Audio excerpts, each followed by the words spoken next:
Baiklah, Bapak Ibu Saudara-saudara, di dalam Dharma yang berbahagia, terimalah salam dalam Dharma. Namo Buddhaya, Sotihotu. Hari ini kembali melalui ceramah online ini, saya bersama-sama kembali dengan Bapak Ibu Saudara-saudara yang ikut menyaksikan acara ini. Untuk sama-sama kita syushin, membina hati, membina diri, melalui ajaran-ajaran kebenaran, Dharma yang selalu kita agungkan, yang selalu bisa kita jadikan sebagai pegangan, pedoman hidup kita di dalam mengarungi bahtera kehidupan ini yang seringkali bagaikan laut yang bergelombang, kita berlayar di sana. Inilah bahtera kehidupan yang kita lalui. Kadang gelombang yang kita lalui tenang, enak, tapi tidak jarang pula gelombang yang kita lalui penuh dengan gejolak, penuh dengan badai. Itulah kehidupan yang sesungguhnya. Bahwa di dalam hidup ini kita selalu bertemu dengan dinamika problem-problem kehidupan yang suka maupun yang duka, yang bobotnya setiap orang memang tidak sama. Kali ini saya akan mengajak kita sekalian untuk lebih melihat ke dalam diri kita. Karena semua sumber permasalahan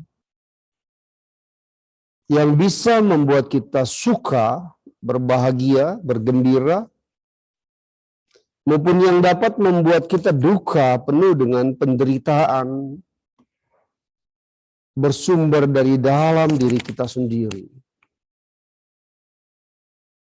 Yaitu dari keegoan sang aku kita.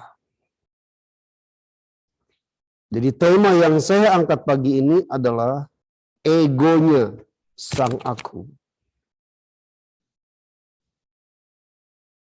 Bapak Ibu Saudara-saudara, barang siapa yang dalam kehidupan ini selalu mementingkan kepentingan sang aku kita, selalu mengedepankan untung rugi untuk diri kita, ego, ya selalu egosentrisnya ke dalam, maka mereka yang terbiasa mengedepankan sang aku dalam segala hal yang melatar belakangi tindakan perbuatan kita. Disitulah sesungguhnya kita sedang membiarkan hidup kita bergejolak, bergelombang dengan badai-badai penderitaan. Anda harus menonaktifkan mode. Dengan badai-badai penderitaan yang akan melanda kehidupan kita sendiri. Karena itu Bapak Ibu Saudara, mari kita mengenali sang aku kita. Yang selalu mau dimanja, yang selalu mau diperhatikan, yang selalu maunya menuntut agar orang lain melakukan sesuatu sesuai dengan kemauan kita. sesuai dengan keinginan kita. Saudara, semakin banyak kita menuntut, semakin banyak kita berharap agar orang lain melakukan sesuatu, mengerjakan sesuatu sesuai dengan keinginan kita, kemauan sang aku kita. Maka siap-siaplah kita menuai kekecewaan. Kekecewaan yang berakumulasi, seringnya kita mengalami kekecewaan karena harapan, tuntutan, dan kemauan kita tidak bisa dijalankan oleh orang lain, oleh suami kita, oleh anak kita, oleh istri kita, tetangga kita, orang tua, dan sebagainya. Anda harus menonaktifkan mode pesawat. Untuk itu, Anda harus menonaktifkan mode pesawat. Mohon maaf, ini ada non teknis. Jadi karena itu,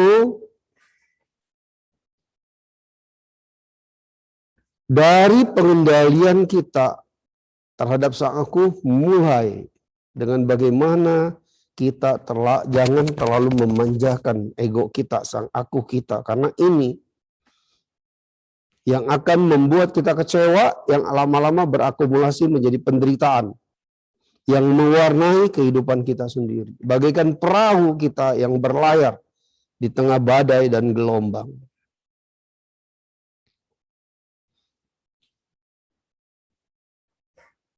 Sang aku ini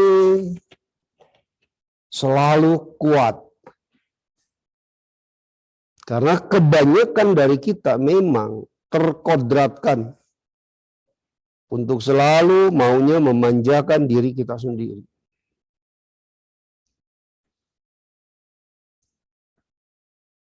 Semakin kita banyak menuntut, semakin banyak yang kita tidak dapat. Seringkali kita menuntut 10 terhadap seseorang, kepada suami, kepada anak, kepada istri, kepada siapa aja untuk melakukan sesuatu sesuai maunya kita. Terkadang kita cuma dapatnya 2 atau 1 yang dipenuhi, sisanya nggak terpenuhi. Ini mendatangkan kekecewaan, sakit hati. Kalau itu berakumulasi, memunculkan dendam, memunculkan kebencian. Karena merasa mereka orang-orang yang tidak menghargai kita, orang-orang yang mencuekkan kita, orang-orang yang nggak mau mengerti tentang kita. Di dalam Dhammapada, bagian Yamawaga, bab 1, ayat 3 dan 4 ada dikatakan sebagai berikut.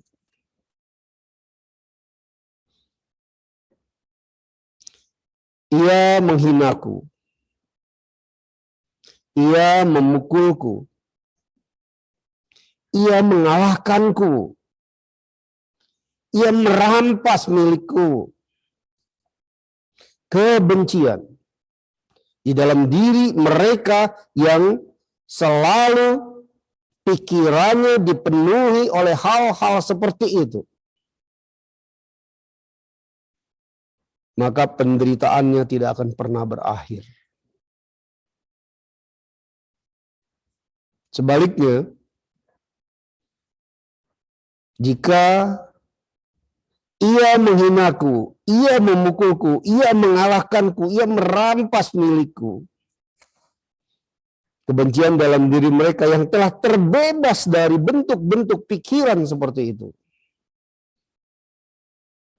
maka penderitaan akan segera berakhir. Saudara, kalau kita selalu mengambil latar belakang apapun yang mau kita ambil sebuah tindakan kita berdasarkan kepada diriku, aku, inilah yang menunjukkan betapa egonya sang aku kita. Mau dimanja, mau diperhatikan, mau diikuti kemauannya, melekat dengan sesuatu yang kita miliki pada saat yang kita miliki karena kita merasa saya punya, kita punya, hilang, dicuri orang, atau hilang karena memang kita lupa taruh di mana. Kita tidak rela. Kita merasa ada sesuatu yang kehilangan luar biasa dalam diri kita. Segala hal yang berkaitan dengan kepemilikan kita. Alangkah baiknya kalau kita belajar menjadikan diri kita sebagai tukang parkir. Tukang parkir itu kalau lagi markirin mobil, ya mobil-mobil mewah banyak berbaris. Dia menjaga mobil-mobil itu selama diparkir di lahan parkir dia, pemiliknya sedang pergi. Dia menjaga barang-barang itu jangan hilang, jangan dicuri orang. Tapi ketika pemiliknya datang, mobil itu diambil, dibawa pergi. Si tukang parkir ikhlas-ikhlas aja. Karena dia merasa dia kayak tidak kehilangan apa-apa.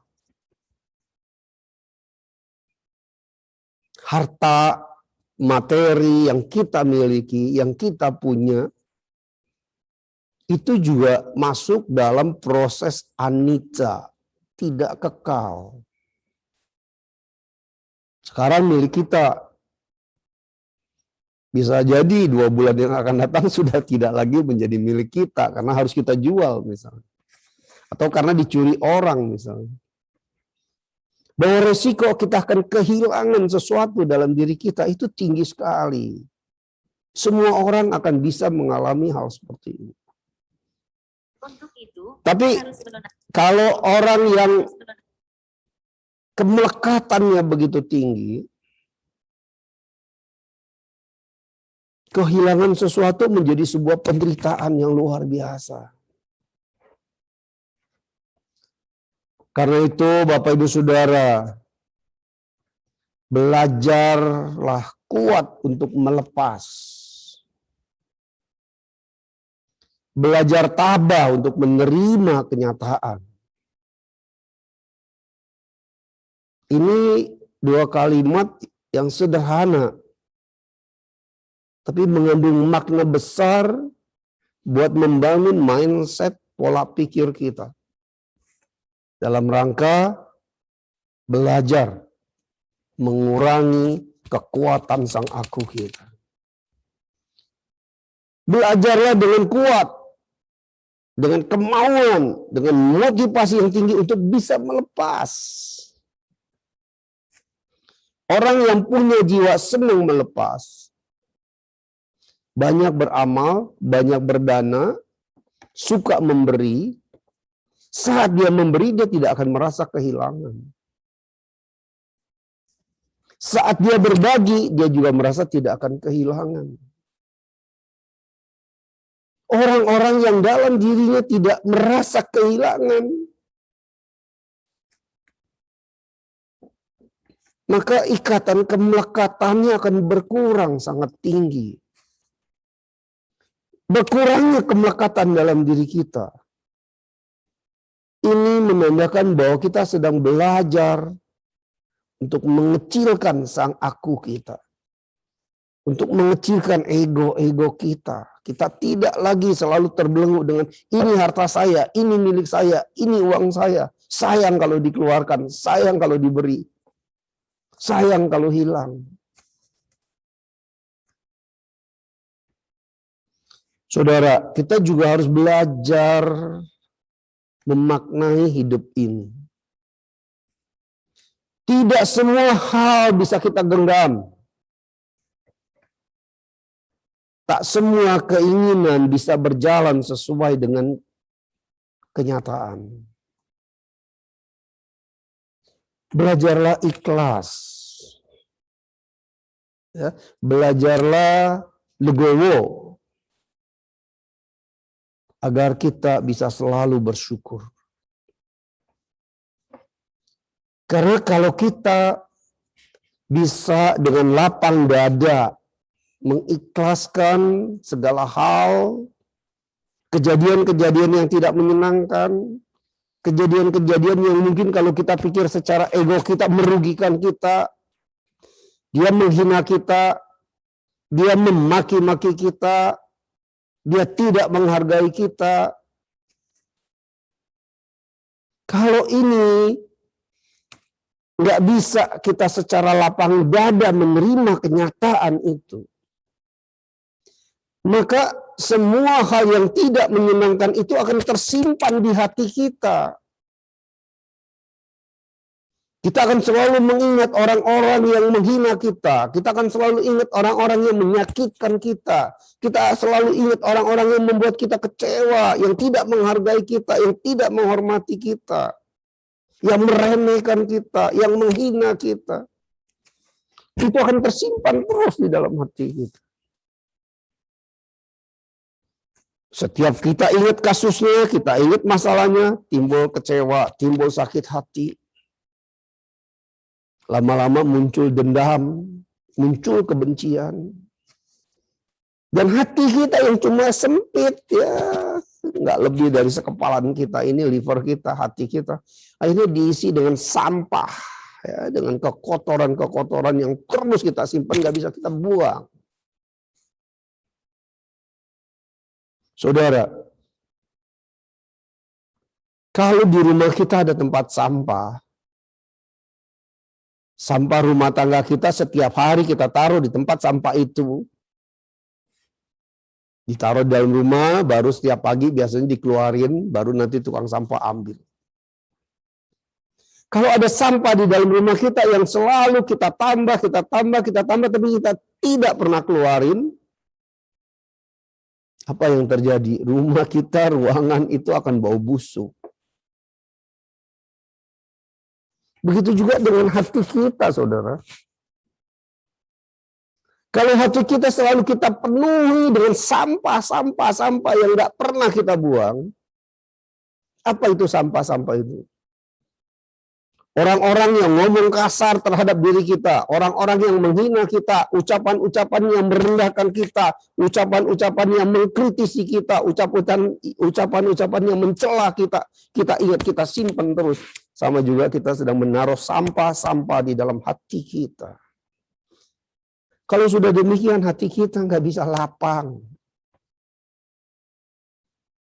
Kemelekatan di dalam hati lebih menderita ketimbang kemelekatan terhadap materi. Dan itu akan terjadi selalu kalau ego kita, sang aku kita yang selalu kita kedepankan. Kita selalu ingat kapan dia menghina kita, kita selalu ingat kapan dia menyakiti kita. Selama itu kita ingat-ingat terus. Ya, hati ini jadi sempit. Dengan sampah-sampah yang dibuang oleh orang, dilemparkan ke kita dan kita tampung itu. Tapi saudara, kalau sang aku kita sudah kita minimize, kita perkecil. Rasa ego kita kurangin. Ada orang menghina kita, kita tidak jadi tersinggung. Karena kita tidak berpikir, kurang ajar, dia menghina saya. Brengsek, dia menghina aku. Selagi kita berpikir seperti itu, dia menghina saya, dia menghina aku, maka pasti ya ada gejolak yang akan mau memberontak dalam diri kita. Ketidakpuasan kita terhadap orang itu. Tapi kalau ada suatu hari orang menghina kita nggak tahu apa sebabnya, tahu-tahu dia menghina kita. Kita tidak berpikir dengan mengangkat bentuk-bentuk sang aku kita. Tapi kita berpikirnya dengan positive thinking. Kita berpikir, oh mungkin dia sedang stres.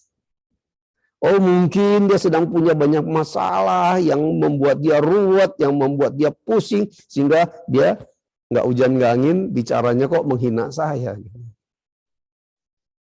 Kasihan dia, ya. Kasihan batinnya sedang menderita. Kalau kita berpikir begitu, tidak ada akunya di situ, tidak, oh dia menghina aku, dia menjelekkan aku, dia meremehkan aku, kita nggak berpikir begitu. Kita malah berpikir tentang dia. Kasihan dia, mungkin dia sedang stres, mungkin dia sedang menderita. Hati kita nggak menyimpan luka, Bapak Ibu Saudara. Hati kita nggak menjadi harus sakit hati.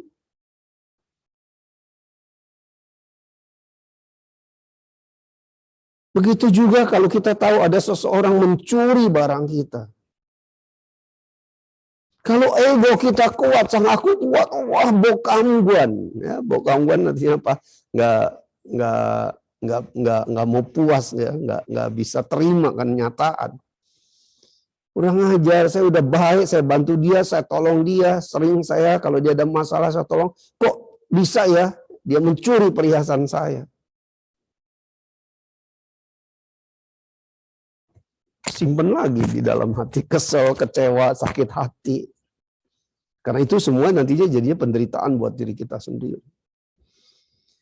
Tapi saat kita tahu barang kita dicuri seseorang, kita berpikirnya bukan ke dalam, bukan ke aku. Tapi mungkin kita berpikir, oh mungkin dia sedang kepepet dengan masalah keuangan. Mungkin dia sedang punya problem hidup yang berat. Sehingga dia jadi hilap, dia harus mencuri barang saya. Mungkin kalau dia mau bicara langsung takut dia merasa nggak dikasih, dia hilap, gelap mata, dia mencuri barang saya. Nggak sakit hati loh kita kalau kita berpikirnya kayak gitu. Ya semogalah barang yang dicuri bisa membuat dia bahagia, bisa membatasi, bisa membantu mengatasi kesulitan ekonomi yang mungkin dia sedang jalani. Ya semoga barang itu menjadi jalan untuk membantu dia keluar dari masalah. Kalau kita berpikir gitu, kita juga senang loh walaupun kita kehilangan. Nggak ada luka hati. Tapi seringkali kita kan berpikirnya ego, sang aku kita.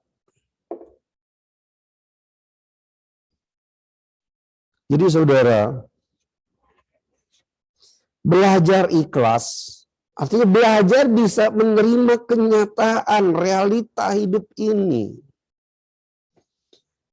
Buddha tidak mengajarkan kita secara ekstrim. Buddha tidak mengajarkan kita untuk menjadi orang yang selalu optimis. Tapi Buddha juga tidak mengajarkan kita untuk menjadi orang yang selalu pesimis.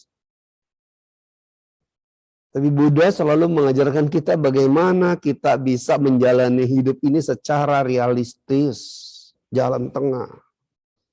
Tidak ekstrim overconfident, tidak juga ekstrim terlalu rendah diri. Realistis hidup ini adalah kenyataan. Seperti apa realita yang ada dalam hidup kita? Kalau kita selalu berpikir dengan positif dan tidak mengedepankan ego kita, kita akan selalu menjadi orang yang bisa bersyukur.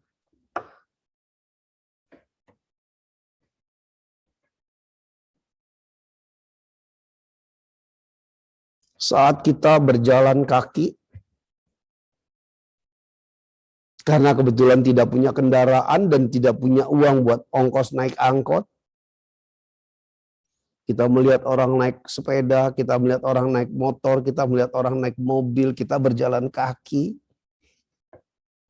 Kalau kita tidak bersyukur, kita jadinya menggerutu. Aduh, kenapa ya nasib saya kok jelek? Orang-orang bisa naik kendaraan, bisa pergi kemana-mana tanpa harus capek lelah. Saya harus selalu jalan kaki. Kita akan merasa kita ini jadi orang yang serba kurang. Jadi orang yang nggak bahagia karena tidak memiliki fasilitas. Tapi ketika kita jalan, tentu kita melihat ada orang yang jalan harus pakai papan di bawah. Karena kedua kakinya tidak ada, dia harus duduk di papan sambil tangannya yang mendorong di aspal untuk menggeser dia punya papan pantat dia, ya jalan ngesot begitu. Saat kita melihat orang seperti itu, kalau kita membiasakan diri untuk jadi orang bersyukur, kita akan bersyukur loh saat itu. Oh, terima kasih. Saya walaupun jalan kaki, saya masih bisa jalan. Saya masih punya kaki, sementara dia harus ngesot, duduk di papan, jalan pakai tangan. Oh bersyukurlah, ya, saya ternyata lebih baik dari dia. Kalau kita tidak mengedepankan ego sang aku kita akan bisa melihat kenyataan hidup secara realistis dan kita mensyukuri apa yang ada dalam diri kita. Hari ini kita punya uang katakanlah 100.000, sementara orang lain punya uang ratusan juta. Kalau kita membandingkan diri kita dengan orang-orang yang lebih sukses seperti itu, maka kita akan komplain. Kenapa dia yang jadi orang kaya? Kenapa saya cuma jadi orang miskin? Jadi kenapa saya tidak seperti dia? Nah ini kalau egonya keluar berpikirnya kayak gitu. Tapi kalau kita mau menerima realita kehidupan, ya begitu saat kita punya uang 100.000, ternyata banyak orang yang cuma punya uang 10.000, bahkan ada orang yang sedang nggak punya uang sama sekali. Di situ kita harus bersyukur dan kita harusnya memang bisa bersyukur. Oh, mitohud, saya masih punya 100.000 dibandingkan orang lain yang mungkin cuma punya 10.000, bahkan ada yang mungkin sedang nggak punya uang. Nah, kembali lagi bagaimana kita mengendalikan egonya sang aku, saudara. Berbahagialah mereka, berbahagialah Anda yang selalu bisa berpikir positif, agar selalu bisa bersyukur dan menekan. Syukur-syukur meminimais sifat-sifat ego sang aku kita.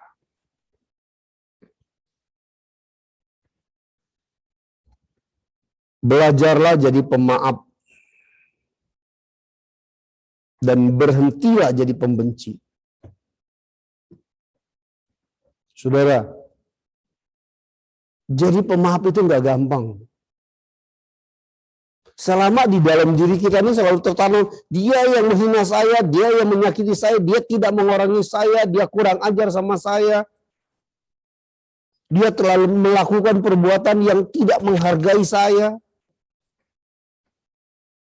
Dia kita simpan terus pemikiran kayak begitu di dalam hati kita.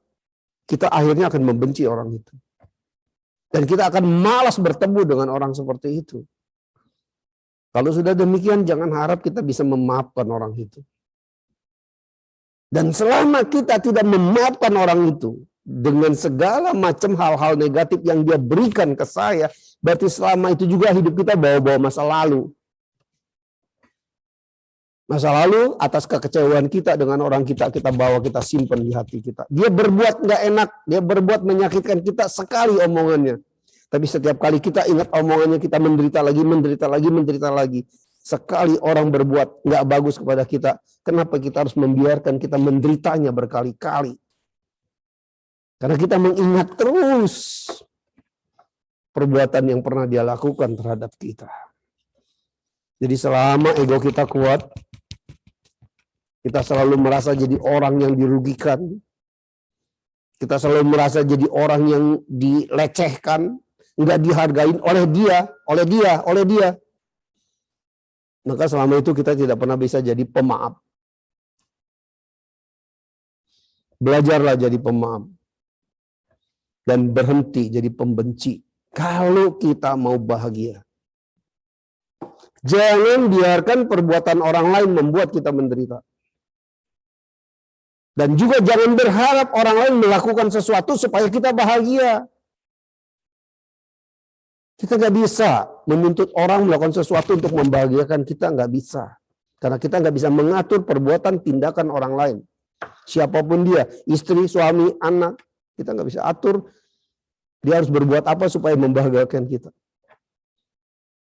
Tapi kita bisa mengatur diri kita supaya apa? Perbuatan orang lain tidak harus membuat kita menderita. Perbuatan orang lain termasuk yang ditujukan kepada kita yang nggak enak, yang menyakitkan. Jangan biarkan kita menderita karena ulah orang lain. Tapi kita bisa membuat diri kita bahagia walaupun banyak orang membenci kita. Walaupun banyak orang nggak menghargai kita, tapi kita tetap bisa membuat bahagia selama hati kita plong. Hati kita lega. Ya, nggak ada himpitan-himpitan, rasa kecewa, sakit hati sang aku yang kita simpan di dalam.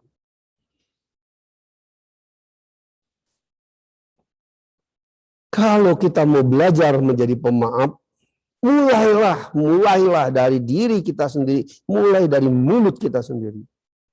Sering-seringlah kita mengucapkan maaf.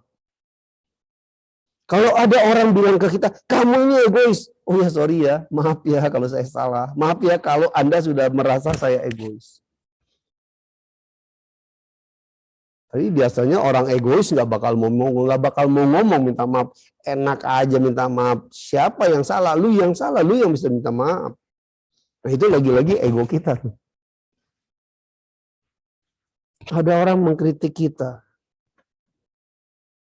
Kamu ini gimana sih? Terlalu sibuk, terlalu repot ngurusin segala sesuatu untuk dirimu sendiri, tapi kamu nggak peduli sama orang lain. Dia memberikan kritikan seperti kalau kita egonya gede, kita nggak bisa dikritik. Enak aja, gue kan nggak salah melakukan itu, kamu yang salah. Tapi kalau kita mau jadi orang belajar bersyukur, saat kita dikritik kita bisa ngomong, oh ya maaf ya kalau yang saya kerjakan membuat Anda kurang nyaman. Saudara, kalau mulut kita sering bisa mengeluarkan kata maaf, mohon maaf, maka kita tinggal by proses kita juga akan bisa memaafkan orang lain. Saat orang lain kita maafkan, hati kita jadi plong. Tapi kalau mulut kita sendiri gengsi untuk mengatakan mohon maaf, selamanya kita juga nggak bisa memaafkan orang lain. Karena orang yang mulutnya tidak mau mengucapkan kata mohon maaf, itu adalah orang yang egonya selalu gede di dalam dirinya, sang akunya selalu kuat. Sehingga dia merasa gengsi kalau harus minta maaf.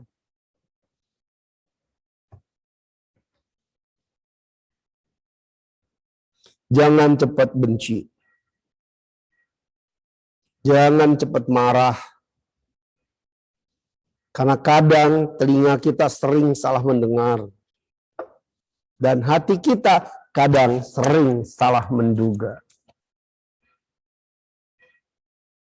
Dengar omongan sentingan yang nggak jelas sumbernya benar apa enggak, udah langsung emosi, kurang ajar. Teman cerita, wah si A ngomongin saya begini-begini, langsung emosi.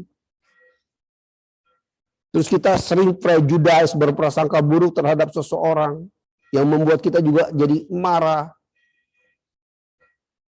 Jangan cepat benci. Orang yang cepat benci itu egonya gede. Jangan cepat marah. Orang yang cepat marah, cepat tersinggung juga egonya gede. Nggak ada alasan untuk membenci, nggak ada alasan untuk marah. Karena apa? Yang kita dengar, ya, karena telinga seringkali salah mendengar. Ya, dalam tanda petik salah mendengar maknanya. Hati juga terkadang salah menduga. Berusahalah saudara memperbaiki diri. Mulailah belajar secara simpel, secara gampang menjadi pendengar yang baik. Mulailah berlatih memperbaiki diri, memperbaiki karakter sang ego kita dengan cara yang paling sederhana, banyak mendengar. Mendengar dharma, mendengar nasihat, mendengar wejangan, termasuk mendengar kritikan, mendengar celaan, mendengar caci maki. Kalau kita sudah bisa menjadi orang yang belajar mendengar, tanpa harus mengcounter, tanpa harus berdebat, tanpa harus ngotot. Semakin kita banyak mendengar, semakin kita melatih diri untuk menjadi orang yang bijaksana. Mendengar sanjungan tanpa harus merasa terpuji, tanpa merasa harus membanggakan diri, mendengar celaan tanpa merasa harus menjadi terhina. Tapi dengan kita banyak mendengar, kita akan menerima banyak masukan, kebijaksanaan akan makin berkembang, karena hal-hal yang kita dengar pasti diantaranya ada hal-hal positif, hal-hal yang bagus yang bisa mengena dengan hati kita. Oh iya ya, oh benar ya. Kalau kita terbiasa banyak mendengar, berarti kita meredam ego kita untuk nggak protes. Kita meredam ego kita untuk nggak komplain. Kita meredam ego kita untuk nggak tersinggung. Karena kita memang mau mendengar. Yang enak maupun yang tidak enak. Dengar. Selesai dengar, kalau ada hal yang bagus yang kita rasakan memang enak. Oke, thank you, terima kasih ya masukannya. Ada hal-hal yang bermanfaat yang kamu sampaikan, saya nanti coba refleksikan dalam hidup saya. Nggak ada sakit hati, nggak ada kecewa. Walaupun 2 omongan bagus, 10 omongannya jelek. Menyakitkan hati. Tapi yang 2-nya kita tangkap, 2-nya kita merasa berterima kasih, merasa kita bersyukur, kita say thank you. Batin kita tetap plong. Sang aku kita tetap terminimize tanpa harus kita tonjolkan. Ya, mulai yang sederhana, belajar banyak mendengar. Karena orang biasanya lebih senang ngomong ketimbang dengar. Kadang kita ngomong lebih cepat daripada mikir. Ngomong udah ceplas-ceplos, nggak sadar bahwa omongan kita menghina orang, menyakitkan orang, membuat orang tersinggung, membuat kuping orang panas, kita nggak sadar. Udah sadar baru, kenapa tadi gua ngomong begitu ya? Udah sadar salah, tapi mulut tidak mengucapkan maaf. Ini ciri orang yang egonya gede. Ya, tapi kalau kita mau banyak mendengar, akan membuat kita menjadi orang yang lebih sabar. Minimal dengan sabar mendengar aja pun karakter kita sudah berubah menjadi orang. Kalau mau ngomong, mikir dulu, baru mengucap. Karena sekali ucapan keluar, dan itu sudah merusak hati, pikiran, suasana hati orang, kita nggak bisa tarik walaupun kita minta maaf, belum tentu kita dapat maaf yang tulus.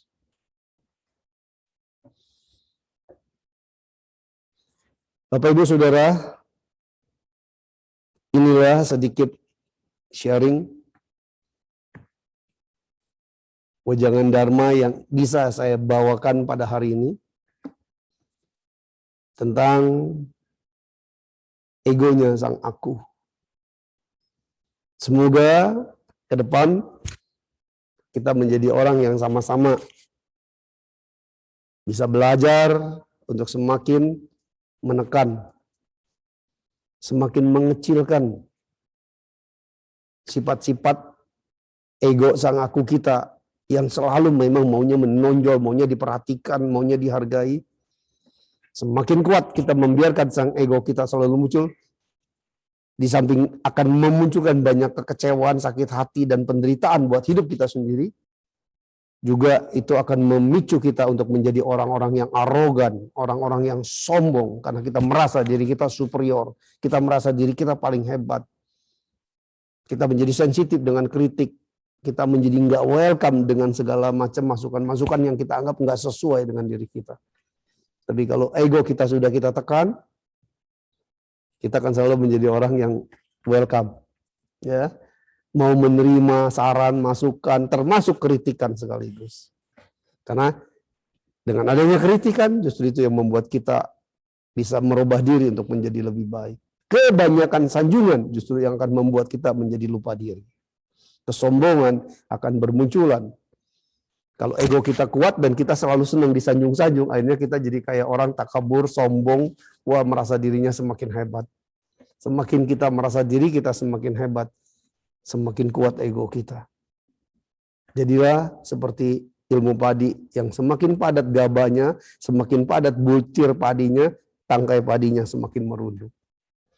Orang yang mau merunduk, orang yang rendah hati, itu adalah orang yang egonya sudah kecil. Demikian Bapak Ibu Saudara. Semoga bermanfaat. Namo Buddhaya, Sotihotu. Saya bacakan ya. Romo, apa bedanya benci, dendam, dan tidak bisa melupakan? Contohnya, ada seseorang yang mengatakan sudah tidak benci atau dendam. Tetapi ketika diungkit kembali, masih terlihat adanya emosi dan mengatakan, jangan diungkit lagi masalah tersebut. Itu saja Romo, mohon dijawab. Terima kasih Romo. Ya, terima kasih. Kalau dendam adalah rasa benci yang tersimpan di dalam diri dan kita ingin membalas, itu namanya dendam. Awas loh, ya kamu kemarin melakukan hal seperti ini, gue akan balas lebih sadis buat kamu nanti. Nah itu dendam. Jadi perasaan yang ingin membalas ya perbuatan yang tidak menyenangkan orang lain terhadap diri kita. Saya harus balas, saya harus bikin dia juga menderita seperti saya. Itu dendam. Tapi kalau benci menyimpan rasa tidak suka terhadap seseorang. Secara subjektif kita udah langsung menjudge, saya nggak suka dia, saya benci dia, saya sebel dia. Karena mungkin ya menurut persepsi kita dia orangnya belagu, dia orangnya munafik, dia orangnya sombong, sehingga kita benci dengan kelakuannya, kita benci secara keseluruhan dengan subjeknya, dengan orangnya. Jadi kalau ditanya dendam sama benci mana lebih ganas, dendam lebih ganas. Tapi dua-duanya sama, itu ada di dalam hati kita. Ya. Kapan kita dendam? Karena akumulasi sakit hati yang kita simpan sampai suatu saat saya balas kamu. Kapan kita benci? Karena akumulasi rasa kecewa. Jadi beda. Kalau dendam itu rasa sakit hati, kalau benci rasa kecewa.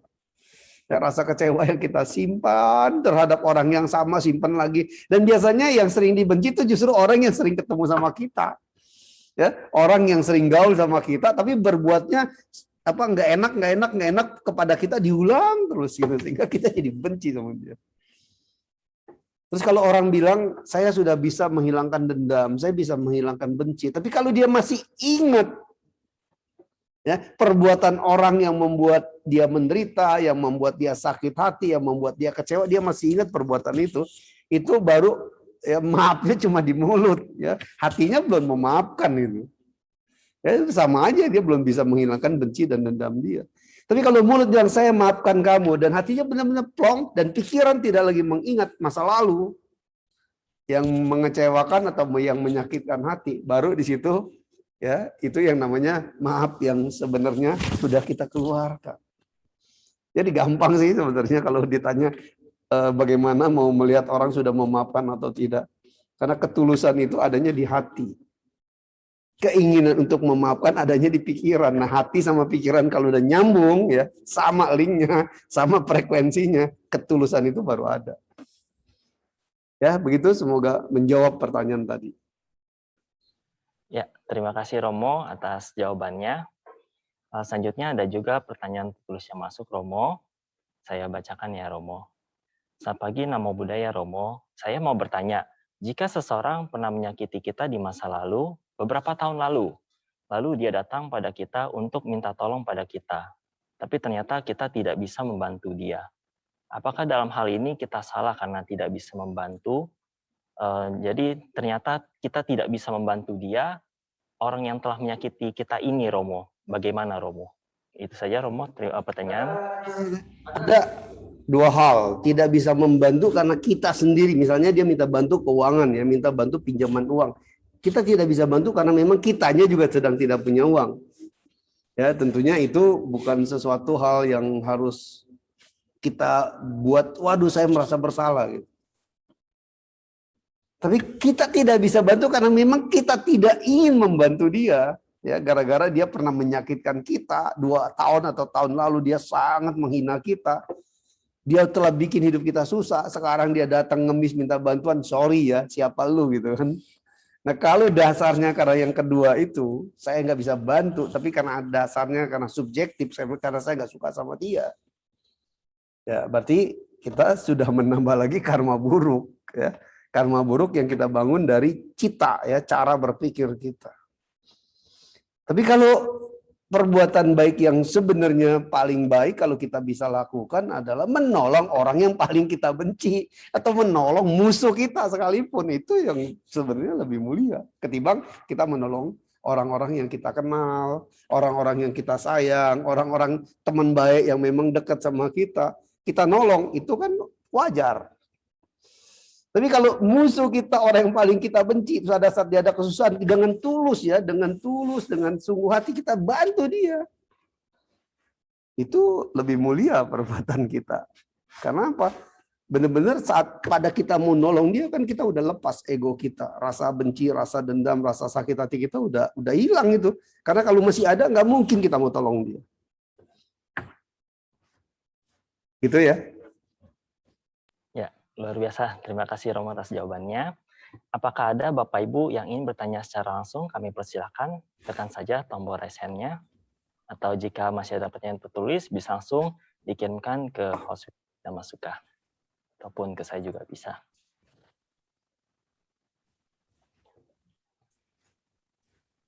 Romo, apa boleh saya bertanya, Romo? Silakan, Ya, silakan. terima kasih, Romo. Ya. Ya, izin bertanya, Romo. Jadi, ada fenomena di masyarakat seperti ini, Romo. Jadi, ketika seseorang melakukan perbuatan yang tidak menyenangkan kepada kita, gitu. Contoh ada yang menghina kita, Romo.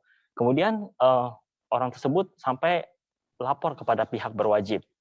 Kita ya misalnya dikenakan pasal perbuatan tidak menyenangkan, ujaran kebencian gitu kan, ataupun ya dikenakan pasal kepada orang tersebut, ya kita tuntut apa segala macam. Bagaimana dalam kacamata Buddhis begitu, Romo, mengenai kita orang yang melakukan kesalahan kepada kita, kemudian kita tuntut secara hukum.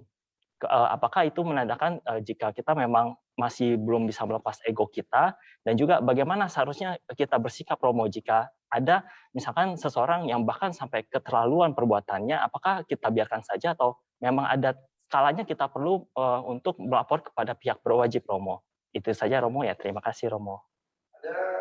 Hal yang berkaitan dengan norma-norma hukum.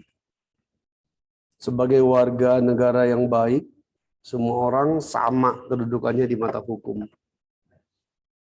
Kalau kita mau mengambil tindakan hukum, kita harus pastikan ya bahwa kita punya bukti, ya bahwa dia telah melakukan pelanggaran hukum, pencurian misalnya.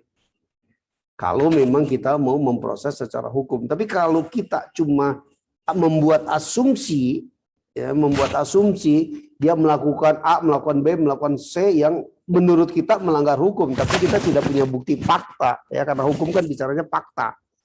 Ya ada data, ada faktanya, kita nggak punya, kita gugat dia, nggak salah kalau dia akan menggugat kita menjadi pencemaran nama baik. Karena apa? Sama juga kita melakukan fitnah secara hukum.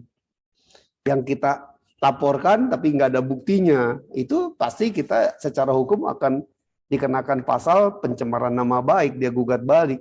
Nah, bagaimana secara Buddhis ya? Saya harus bilang itulah buah karma yang berbuah secara instan. Ya, kamu membawa masalah ke hukum, tapi datanya nggak kuat, dibalikin lagi jadi pencemaran nama baik. Waktu dia dilaporkan ke hukum kan nama baik dia juga rusak. Padahal kita nggak punya bukti. Akhirnya dia balik. Kita digugat pencemaran nama baik. Ini yang bisa dibilang karma yang berbuah secara instan. Awalnya dari perbuatan kita juga. Tapi kalau masalah-masalah yang selama kita masih bisa memaafkan, ya maka tadi belajarlah melepas. Ya, biasanya orang masuk ke masalah hukum itu kalau udah sengketa urusan harta, ya sengketa urusan warisan, sengketa berebutan lahan, belain mati-matian sampai habis ke Mahkamah Agung. Demi apa? Demi mendapatkan apa yang kita rasakan sebagai hak. Karena itu warisan kakek saya.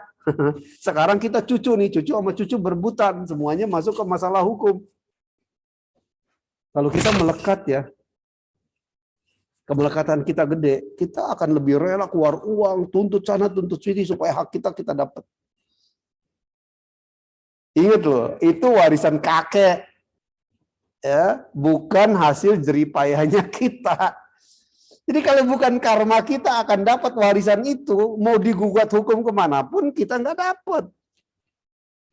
Tapi kalau karma kita bahwa kita orangnya ya terlahir bakal punya dapat kewe, bakal terima warisan, artinya piencai, harta kaget. Pasti kita akan punya saudara, kerabat, semuanya rukun, rembuk, ngomongnya musyawarah, bagi hasilnya jelas. Tapi kalau kita merasa hak kita tapi dikangkangin, diambil dia, mungkin di kehidupan yang lampau kita ngangkangin harta dia. Ya, kalau berpikiran secara Buddhis, secara karma, malah nggak ada dasar, nggak ada alasan untuk kita menggugat ke hukum. Karena kalau toh harus hilang, walaupun tertulis kakek kita ini wariskan kita sebidang tanah ini, tapi sama cucu-cucu yang lain sama-sama cucu berebut karena merasa ini punya hak mereka.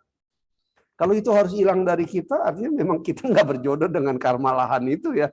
Kalau kita berpikir secara Buddhis, sebenarnya kita legowo aja. Kenapa mesti harus sakit hati, harus bawa ke hukum segala macam.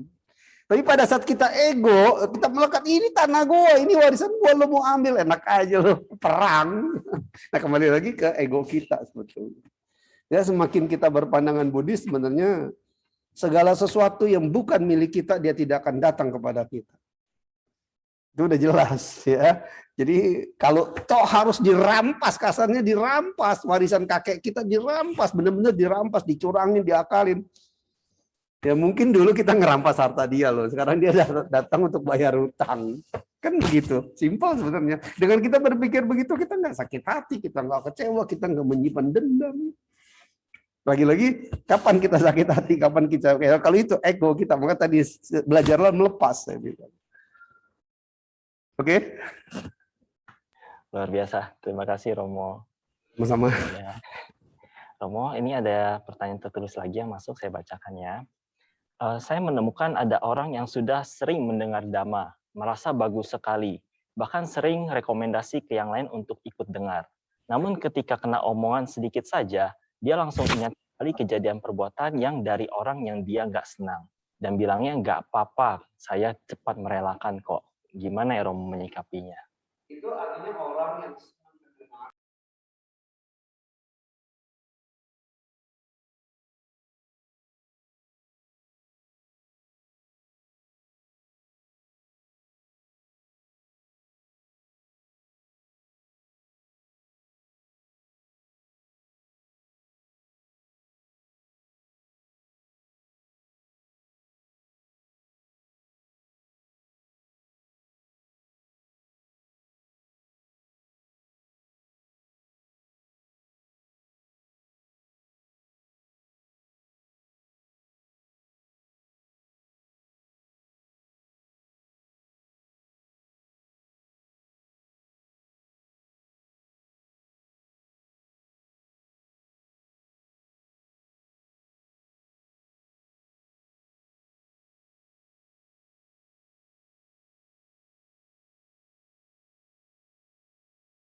Ya, terima kasih Romo.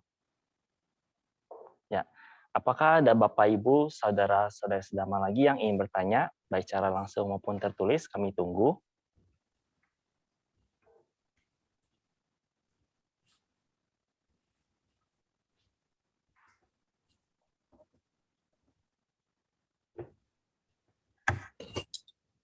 Baiklah Romo, sepertinya sudah tidak ada pertanyaan lagi. Romo, kami segenap pengurus dan juga umat Wihara Pit Dhammasuka mengucapkan anumodana.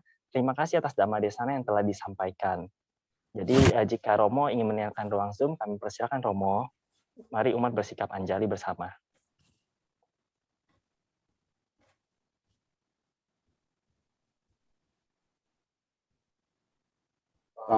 Ya ta om gate gate para samgate bodhi swaha tadya ta om gate para samgate bodhi swaha tadya ta om gate para samgate bodhi swaha. Pantai bahagia. Om mani. Terima kasih.